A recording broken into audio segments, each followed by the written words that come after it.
Shalom everyone.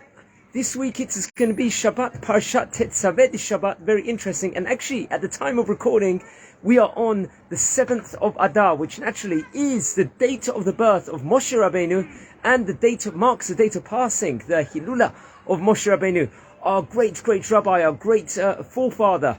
And it's interesting, I want to tie in with this week's Parshat Tetzaveh.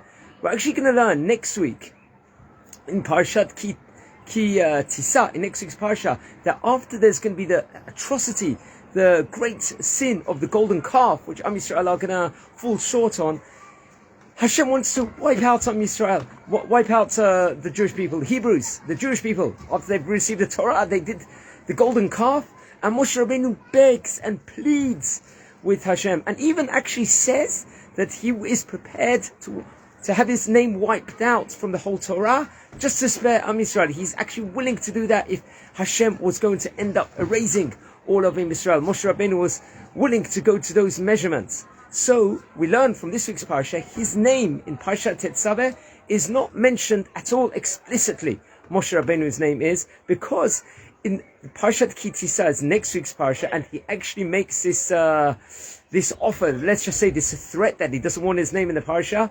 Hashem goes through the whole cycle of the Torah portions, and we see his name naturally written in all the Parashot from Ki Tisa all the way till V'zot HaBracha, where we see that it marks his passing over here. And in this entire cycle, we see Parshat Tetzaveh, his name is not featured at all as a hidden message. And very interesting that it's his Hilula today, at the time I'm speaking of, Zayin Adar, the 7th of Adar, which is an auspicious day, seeing that it's his Hilula. It also marks the date of his birth, the 7th of Adar. And we see the anivut, the love Moshe Rabbeinu, Moses, has for the whole of Am Yisrael, all throughout the Torah. No, it's no coincidence that in Parshat Vayikra, when it says the word Vayikra, it's got a small aleph. Why the small aleph at the start of Parshat Vayikra? Because that's symbolizing the humility that Moses, Moshe Rabbeinu, had all throughout his life.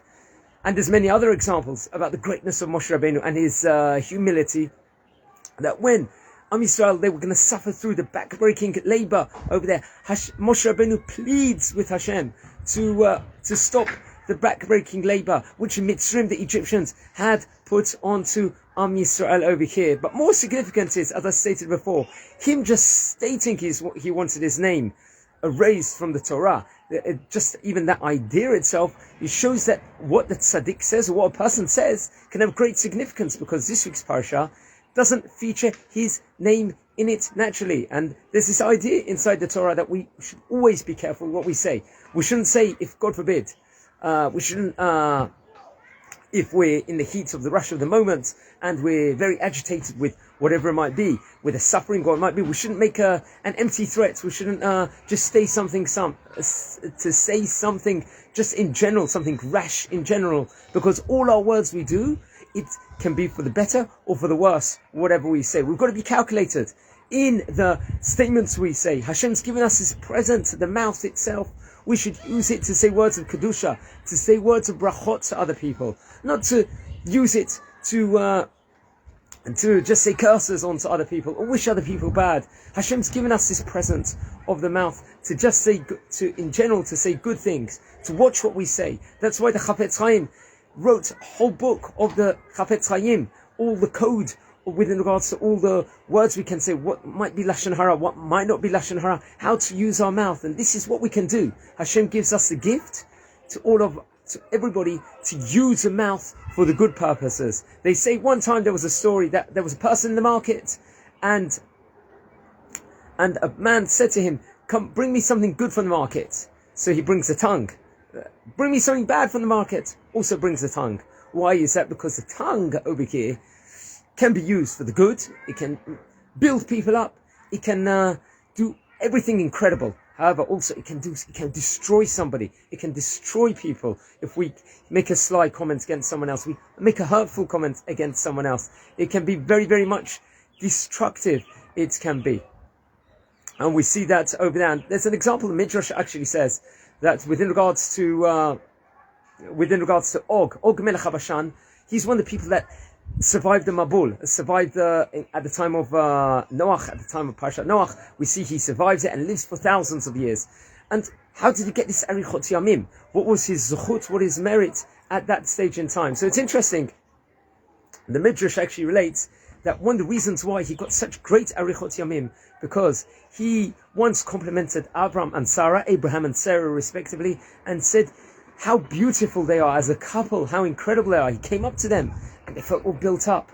But he said, you're so beautiful, but you don't reproduce, because this was at the time before Isaac was born, at that point in time where they didn't have, unfortunately, any children at that stage in time. So he paid them the most lavish compliment, but then tried to destroy them with the most destructive words possible after that. And, that's a power we've got with the mouth. Everything we say, we should say brachot, we should say good things to other people. We should be looking to build other people up in everything that we do, in everything that we say. And we've got to be careful not to hurt other people with what we could say. We should calculate, is this the right thing we can say to somebody else?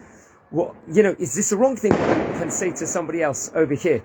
And it's interesting that in Masechet Ta'anit, in page number 22, just to conclude on this, Eliyahu Nabi was in the marketplace, and someone came to Eliyahu Nabi, Elijah the prophet, and said, who from this entire marketplace is going to make it into Olam Haba, into the next world? So Eliyahu was looking at everyone, and over there's doctors, the professors, there's great rabbanim and everything else. So he points at these two people over here. Who were these two people? He was astounded. Those two, they look like clowns. So let's go up to them and see what they do. So Eliyahu Nabi goes naturally to these two people and says, what do you do for a living? And they state they're comedians. That's what they are. They're comedians. And said to him, okay, you comedians, you make it into Olam Haba for being comedians? He says, yes, because we like to build everyone up. We come here, we see people are down and sad and depressed. We try and cheer up all these people. And that's the power of what we do. And they made it to Olam Haba, according to Eliyahu Navi. So that's the power which we can learn from this week's Parshat, from this Shabbat, is we should watch what we say, and we should use our mouths to use good things and say brachot for other people. And this is obviously naturally recorded on Zayin Adar, the date of birth and of Moshe Rabbeinu, and the date of his passing of Moshe Rabbeinu on this auspicious month. Guys, have an awesome Shabbat. Shabbat Shalom Uvrach.